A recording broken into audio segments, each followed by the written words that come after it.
తెలంగాణలో రేషన్ కార్డుల దరఖాస్తు ప్రక్రియ మళ్లీ మొదలైంది.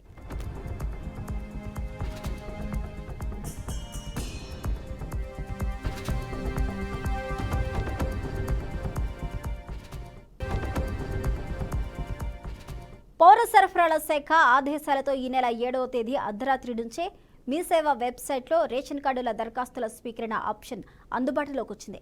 అయితే 8వ తేదీ ఉదయం వెబ్సైట్ నుంచి మాయమైంది. దీంతో దరఖాస్తుదారులు గందరగోళం నెలకొనింది.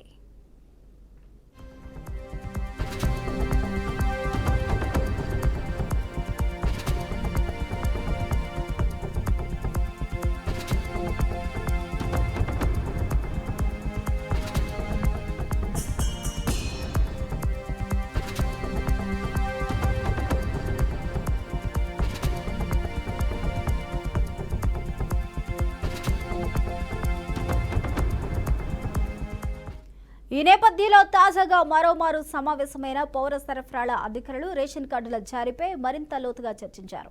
ప్రజావాణి కార్యక్రమంలో ఇప్పటికే రేషన్ కార్డులకు సంబంధించిన దరఖాస్తులు స్వీకరించడం, కేబినెట్ నిర్ణయం కూడా ముందే జరగడంతో కార్డుల జారీకి సంకేతంగా ఎలాంటి సమస్య రాదు అన్న ఉద్దేశంతో దరఖాస్తులు స్వీకరించామని మరోమారు ఆదేశించారు. దీంతో మీ సేవా కేంద్రాల్లో దరఖాస్తుల స్వీకరణ ప్రారంభమైంది.